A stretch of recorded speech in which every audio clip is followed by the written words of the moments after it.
I stay determined. Ish.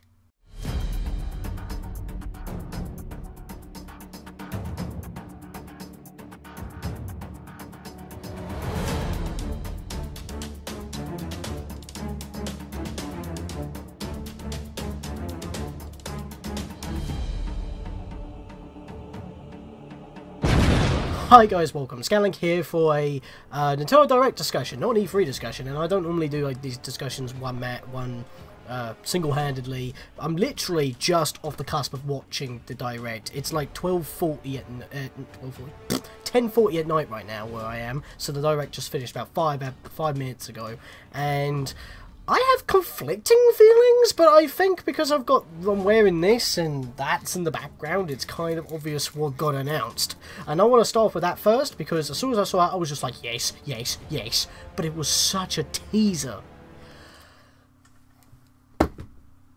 Undertale, the beloved RPG that breaks tradition and teases you, and all the characters are lovable and whatnot, and killer flowy, an RPG that no one has to die, is coming out for this little console right here, if you can say little, the Switch. And you know, that was just wow. I mean, it was a teaser, obviously. It wasn't like a full-blown actual thing, mostly because of it was just Sans teasing you, saying, "Oh, look at the pretty graphics." Oh wait, this can't really show you yet. And then Pyrus was getting annoyed with Sans just being like, and then it was just like they appear on top of the Switch, and it's like coming eventually. And remember that Toby Fox did say that if he could get it onto a Nintendo console, he would. But Game Maker, the game that the engine that or program that Undertale was built from, at the time, recently got, an export option to export to both PlayStation 4 and PlayStation Vita, and so it happened. And of course, they did physicals of the PC version as well, DRM free, because it was originally on PC via Steam. And, well, Collector's Edition came out. Don't know if they're going to update the Collector's Edition deal on Fangamer to include the Switch version. If it does that, it's slightly annoying, but that is fine, because I've already got a physical copy, and I don't really need it on Switch, but I'm probably going to just at least download it on Switch, because I want it on Switch. I mean, to be honest, I was hoping for 3DS, because, I have these custom decals from Decal Girl, link in the card, but you get what I mean. And you know what? That's fine. That is fine, because I wanted Undertale originally on a Nintendo console, especially one with portability. And considering that their latest home console romp is also portable, I would love to play it on the go. I mean, I don't need to. I mean, I haven't gone back to redo that version, because during South Park Fractured But Whole, my PS4, like around about episode 19 of the Let's Play or something, needed to be reinitialized, and therefore I lost all my save data, so that was a thing. But luckily I didn't have too many games that I didn't mind losing my data on, like Deadpool. Yes, South Park Fractured But Whole was a bit of an issue. And by the way, perfect segue, South Park Fractured But Whole, considering I'm currently doing a Let's Play on that, which I believe I'm coming to near the end. I've recorded up to part 53, and right now part 48 is the next video to go up, public. So I'm a little bit ahead, because I do them in short spurts, because, I'm playing it blind and whatnot. That Let's Play's become relevant again. I thought I missed the mark because it came late, but now, link in the card, there you go, there's the playlist, go check it out. I mean, it's blind, remember, it is blind, and now it's coming out on the Switch. I mean, God knows if we can get, Stick of Truth ported to the Switch, that'd be cool. I mean, you might as well have both of them there instead of, just one or the other, because when Fractured But Whole came out on the consoles that they were on, they either came with a free download code for Stick of Truth ported to those consoles, or, just as an offer or something, or, it was at least both games were on the same console, so, you have that. So, yeah, that is perfect. That is amazing. I'm actually glad, because, like I said, my Let's Play kind of missed the time that it was supposed to be. I was like 10 parts behind everyone else, because I wanted to do it at launch, but it turned up late in the mail. So, there we go. But yes, Fractured But Whole is coming to the Switch, and South Park on a Nintendo console again since the N64. Who would have thunk it? So, that's crazy. And even then, that game was shit. So, But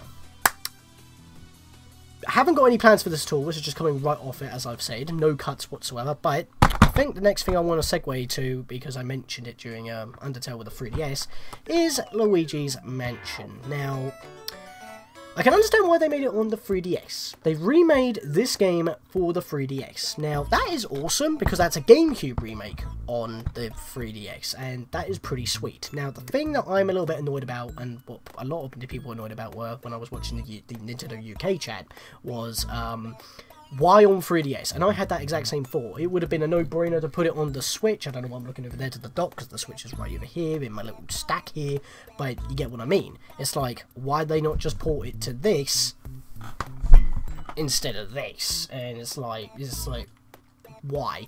Now, I can understand why, because the install base of this is pretty big, the console's on its way out, we all know this, and it also makes sense from a design perspective, because they could either use the same controls that they used for Luigi's Mansion 2, which is dumb, because I didn't like the control scheme there. It should have played more like, you know, Luigi's Mansion, this game, but hopefully we will have those, control schemes, and hopefully it will support Socalpad Pro, mainly because, you know, the game did use twin joysticks before, and even though obviously the original 3DS models don't do that, the original 3DS and 3DS XL models are no longer in production. It's always the new 3DS models or the new 2DS models. I think they're still doing normal 2DS models, but I'm not entirely too sure how they would get around that, but maybe use the face buttons instead and have L and R and start and select, or maybe have additional buttons for like the Game Boy Horror on the touchscreen or something. They can work around and give you multiple options. There's nothing wrong with that. But like I said, the reason why I do know why they made it on the 3DS, and this isn't confirmed or anything, but it's just common sense. They reused the engine that they used for Luigi's Mansion 2 on the 3DS for the remake of Luigi's Mansion 1 on the 3DS. Reuse the engine, tweak the controls, tweak the mechanics, reuse Luigi's model. They clearly did. You know, just reuse, like, you know, the programming itself, just the engine. I mean, what did they make Majora's Mask 3D out of? The Ocarina of Time 3D engine. Pretty much how they made it with Majora's Mask originally, with the Ocarina of Time engine on the 64. Then they modded that completely for Wind Waker, and then they used a modded version of the Wind Waker one for Twilight Princess. That's the most obvious way to make games. You just reuse what you have, because if you're going to go with the same physics, that's a thing. And that's another perfect segue, actually. I'm doing really well here, actually. At the very end of the direct, like, Nintendo always do this. They always have that one little surprise at the very end. They say it's going to be 30 minutes, but it adds it by an extra couple of minutes. I mean, I thought that the final one was going to be, oh, of course they're going to port the original Splatoon to the Nintendo Switch, but then again that seems pointless, because Splatoon 2 is basically an evolved version of it. I mean, it's not an extended version of it, but it has pretty much all the content that the first had, as well as its own thing, making it its own separate game in a way. But no, it's a Smash trailer, Smash Brothers, and what's the latest console that doesn't have a Smash game? The Switch, because we've already got it for 3DS and Wii U.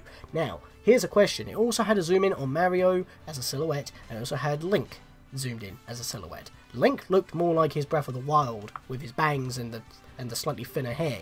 Didn't look Twilight Princessy. So, is this a new Smash game in the works with the original Inkling boy and girl as playable characters? Maybe the Ice Climbers will return as well. That's just a chuck and duck right there. But if it is a port for the Switch, probably not going to have cross-platform play with the 3DS and with the Wii U via online. But if it's a port, then okay, but I'd rather have a new one. And Sakurai said that he'd rather pass the torch on to someone else. However, as it's easy to port, why not just take the engine that's for Smash 4 and just make a new Smash game out of that? You already have the physics, most characters are already there, programmed and accounted for. All you got to do is change a few custom moves, change a few of the models for cosmetics and different costumes and colours and whatnot, because, you know, modders were able to do that pretty easily, and considering it was the Wii U. And, you know, Nintendo obviously had the equipment to do that first-hand with much more reliable, like, first-hand technology, and they know how to do it. So it's like, why not just build and make a new Smash game out of it? That's what I think. I think that Smash game that they teased is actually a new game, because why else would they tease a new character for Smash when the current Smash versions are defunct? Well, obviously, the 3DS versions are still going on, so if, you know, it's split... the Inkling Boy and Girl are actually downloadable characters as DLC for the 3DS version, they're going to have to put it on Wii U, and yet they're not supporting the Wii U anymore, except for those odd £1.39 games that go onto the Play Store. So I don't think that's going to be the case. It's either going to be a port with additional characters, maybe both Smash Run or Smash Tour, or maybe just a new Smash thing to fill up that slot. So at least all three versions have got something standing out for them. I don't think you'll be able to do 8-player Smash unless you're online, but then again, the Wii U version didn't do that, so, and you're not going to be able to have 8 people on handheld mode unless you're like linking them all together, maybe 2 per console. You could probably do that. So I don't know how 8-player Smash is going to work if they decide to keep that for the Switch version. But yes, but if it's a port or a remake or hell, just a new version, that's a thing. And speaking of remakes and ports, because I keep segueing, we're going to go back to the 3DS for a moment.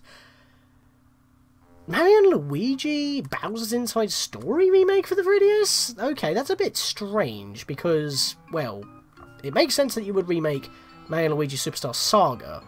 You can't play it on 3DS, only the Wii U Virtual Console. Which, by the way, where's Virtual Console? Had to get it out there.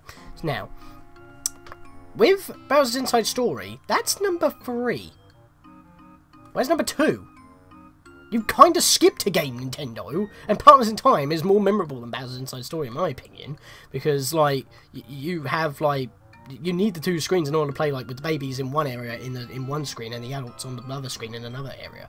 You uses all the face buttons. It just makes more sense to me to remake them in order instead of skipping one. Why? And like I said, it makes sense that they had to remake Bowser, Superstar Saga because it was GBA. The rest of them were on DS and 3DS accordingly. So, as long as the first one's remade, you've got the whole series on one console because the 3DS can still play DS games. It literally has 2, like the processor for the DS built inside there for direct compatibility is basically a DS with extra stuff on top. And why skip Partners in Time? I mean, maybe it's because they wanted to, like, you know, do the 3D, like, big screen battles by having it that way. I'm on my menu right now. I forgot I had it on sleep mode. But yeah, you have, like, the battles going across the screens. Maybe they wanted to see if they can implement that with the wider screen. But technically, they've already done that with, what was it? What was Luigi's game? Dream Team Brothers? They've already done it with a giant Luigi. So it's like, they don't really need to do that. Why did you skip Partners in Time? If you're going to remake them in order. Why skip one? That don't make sense to me. So it's like with Luigi's Mansion, they did not do it on the Switch, which is understandable, and it makes sense in the terms of programming the game. You've already got a preset engine, you can easily make it with making new resources in the engine, tweaking the controls, and yada yada yada. But, you know, I don't know if I'm going to get it, because Luigi's Mansion is already a very short game. I could beat the game in one sitting, so it's like, I don't know if I will get it on 3DS, but I still might want to, because it's a good game for me to take on the go. But that would be mitigated completely if it was on Switch. You get what I'm saying here? But like I said, 3DS, not that bothered really. I would still probably get it. I mean, as long as it's like cheap, because it's not a big game. So if it's like £25 or £30, I don't expect it to be too expensive. I mean, most games that are cheap tend to hover around the £30 price mark, and then the big games like Smash or Pokemon tend to hover around the £45–50 mark. But for the Luigi's Mansion, because it's so short and yet they've remade it, is there any additional content? I mean, you've still got the Hidden Mansion, but that's pretty much the same game mirrored with harder ghosts to hoover up. And I know I've kind of sidetracked it off back to Luigi's Mansion and stuff when I'm talking about Bowser's Inside Story, but I've played Bowser's Inside Story, never beat it. I pretty much had fond memories with Partners in Time. But even if I did not get hit by that stigma, why would you skip number 2 and go to number 3? You've remade 1, now you're going to remake 3, and I believe there's about 3 more on the 3DS, so that's 4, 5, and 6. 4, 5, and 6 are already on the 3DS. So, why skip the second one? Is it because that Bowser's Inside Story is more kiddie and humorous because Partners in Time has the shrooms and that's pretty dark? Or maybe they couldn't get the rights to because the person who makes the music for the Kingdom Hearts series made the final boss track for Partners in Time? I don't know. maybe that's the reason, but at the same time, it's like you already have the rights to use that in the first place. I mean, you can relaunch the Donkey Kong Country games and Donkey Kong 64 on Virtual Console, well, it's Virtual Console for the Switch. But yeah, another thing, they did announce the release date for Hyrule Warriors Definitive, March 18th, past my birthday, so that's a little annoying, because I could have asked for it for my birthday, or probably get it beforehand, but nope, it's after, so that's a little bit annoying. And they didn't really specify anything else about it. I mean, they pretty much already said it will have DLC from both versions, all the promotional DLC from both versions, all content from both versions, and it's basically just slapping them both together with everything pre-installed, plus costumes from the latest Zelda game that wasn't out at the time. Makes sense.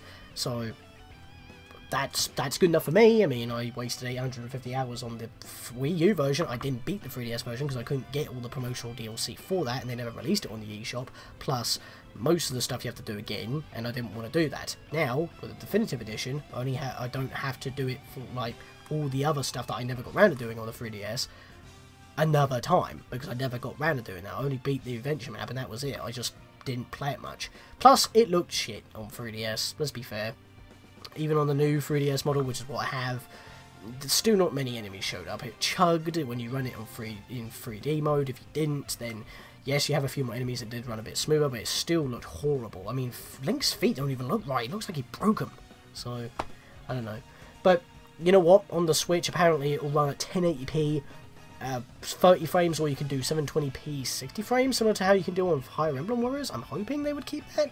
But, hey, even the My Fairies thing is in 3D instead of just 2D little sprites and whatnot, and you don't have to like rent skills 50 times, which was like an achievement that I was never going to get on the 3DS version anyway, because that was stupid. And I'm guessing for the Switch version, if it's going to be sitting in your dock the whole time because they are aware of that, that achievement may not actually be a thing. So just makes it a little bit easier to 100% as well, and since I'm guessing it's more of a direct port and then built upon the Wii U base model, because, you know, that was already, you know, console HD 1080p, and then they just downgraded it like completely for the 3DS. Since they're probably working off the Wii U build, it will probably have, if they haven't fixed them, the same glitches, and that means the rupee glitch is back in play, and that means less grinding for us. But there's already less grinding for us because they allow us to buy the item packs, so that's a thing. I know I'm talking about this now, even though that was the mini direct, but you know what I mean. So, now, World Ends With You. The thing is, I was tempted multiple times to buy it on my mobile phone, but then I was like, no, because I don't really want to play it on my phone. I'd rather play it on an actual console, because at the time it was a bit too pricey. But on a console, with additional data, mind you, plus apparently the mobile phone only had a teaser for this additional chapter. Now the additional chapter's actually in the game, and I believe that this teaser is supposed to be for a sequel, which is what the artwork is that I remember seeing at the time that the mobile phone version came out, and that's why a lot of people were saying, oh look, there's a timer, and I do remember looking at the website that there was a timer, and then, you know, they actually did have it. They actually had that as like a playable chapter or something after you beat the main game in the Switch version, and that's like, wow. I know I'm still pointing over here, but the Switch is there, whatever. Yeah, so, but the thing is that they didn't announce a release date for that, so that's probably quite far off. Probably near the end of the year, which is kind of odd why they would announce it during the mini direct without, you know, saying anything. Like, it just said 2018, that was it, and that's weird. But, you know, why announce it that early if it's not going to be ready near enough to the time? So, I don't know. Because at least with Hyrule Warriors, they can drum up the hype, and now they've announced the date. And that's only a couple months away. Not even that. Yeah, Undertale for Switch. I mean, we haven't seen it actually running, but I'm guessing this means that Game Maker now has the ability to export to Switch, and the people who make Game Maker, I think it's Enterbrain or something, I think that's RPG Maker actually, but you know what I mean. I'm guessing they've seen the popularity of the Switch, and it's like, well, we've already got export for PS4, and because why not PS Vita? Maybe we're going to have to start going to Xbox and Switch, because, I mean, I guess they were favouring PS4 at the time, or maybe that was an exclusivity deal to start off with the export packages for that. But now they're going to do it on the Switch, and because, you know, Toby originally said that he didn't want to port it to the 3DS because he didn't know how to use the bottom screen, the Switch only has one screen, so you don't even need to implement touch controls. You've got the border, and that's the thing. I mean, hell, if he wants to make it widescreen. But then again, he'll probably have to make a patch for the PS4 version. And then that means if there's anything new in there, I've got more content. The only thing that I do not know, however, is because that he made that entire Dog Sanctuary thing for like an additional amount of trophies. I mean, you could probably still do it and don't care about trophies, because, you know, getting a true 100% file in the game for the PS4 and PS Vita versions, if you already have all the trophies, you still have to do that in order to have, you know, the perfect file, so to speak. So, trophies aren't really that big of an issue. It just means that you don't have to grab, you know, 4 candy at very early on. You still have to beat hard mode though in order to get the dog border. But like I said, we don't really know anything about Undertale on Switch. We just know it's coming to the Switch, and considering if it's going to be the exact same build as the PS4 version, that seems a bit. So what else is there? Mario Power Tennis Aces, not my thing. Octopath Traveler, not my thing. I can't really think of anything else on the top of my head that I'm actually bothered with. There is the Octolings as a playable character via DLC, and you can also pretty much use that model to play online once you have the DLC as a bonus. Because it's got like an additional story in the subways or something, and like you can actually play as an Octoling. And to be fair, did they design that character in a very risque way? I mean, I know that the idols that sing like Callie Marie, or the other two that I can't remember the names of, they're pretty risque in terms of their design, but you know, Japanese pop culture has fused with, like, you know, squids. But at the same time, it's like, she looks a little bit too, and I don't know why. Maybe it's the punk design, because there was a lot of black going on with a lot of clashing purples and pinks, so I'm not too sure. But yeah, that's a thing. I mean, I'm excited for the people who do have Splatoon 2, and yeah, I mean, I'm probably going to try Mario Power Tennis Aces. I'm not going to get it, but they did say they will have like an opening demo coming soon for like an online tournament testing kind of open thing, so I might try that, and I might even stream it. And I'll probably try different control schemes if I can. I mean, I might do the swinging, like the Wii remotes, and apparently it does actually follow your arm a little bit. So, like, if you hold your arm back and then boosh, she actually raises the arm and then powers up for a swing. So there's a little bit of motion going on there, but it's optional, which is nice. Nintendo are catering to have every single kind of this, like, control scheme available. Nice. And can't really think of much else, really, to be fair. I've been blabbering on for a good 20 minutes, so. And I'm probably going to have to edit some graphics on screen so I know what I'm talking about, even though I'll probably be covering up my face a tad. But yes, so yeah, not really much else to say, really. We didn't see anything about Pokemon either, to be fair. Yeah, nothing else is really coming to mind right now. I'm just glad that Undertale is finally coming to a Nintendo console, and this means I will be double dipping because, like I said, I believe the Space Kitsune / Mercs blog brought me Undertale on PC as a Christmas prezi, and then I paid this myself out of my own money. But yeah, I just thought I would wear Kara's necklace for this, just for because of that announcement, because that was just like, whoa. And you know, I've already made that video of Undertale coming to consoles, and I did say that I'm staying determined for it to become to Nintendo consoles, but I wasn't going to miss out on getting one of the classic editions because I really wanted this locket. So because it's like a little music box, and when you open it up it says best friends forever, and I love that, even though, you know, because Kara is such a tortured character in that game, and so is Asriel, and Frisk is just, you know, the soul carrier, I guess. So like I said, South Park Fractured But Whole is a let's play I am currently doing, and it is coming out in, did it say April or July? I can't remember. But it's coming for the Switch. South Park Fractured But Whole is coming to the Switch. One of the newest Nintendo consoles that just went a year old. And that means it's portable. And I've got a blind Let's Play going on right now on the PS4 version. Undertale, of course, as that's been announced, that will be in the end card as well, or even a card up here if I have any space left up there. So check out that Let's Play as well. All my friends did voice acting for that Undertale Let's Play, so go check it out. It was just basically us just basking in our love for the game. It was basically like a love project for the series, and we did go back to cover up bonus episodes on that, and I also had extra voice acting with that as well. Check out everyone's channels in the descriptions of those videos as well if you do.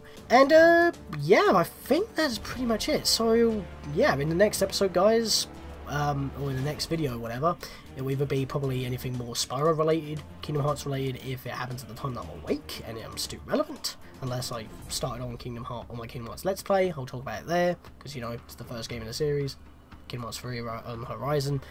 And yeah, if any more information on Undertale comes up for the Switch, I'll be on it. So, with that, guys, hope you check out the series that are now becoming relevant again because of these announcements, Undertale and South Park Fractured by Whole, current Let's Play going on right now.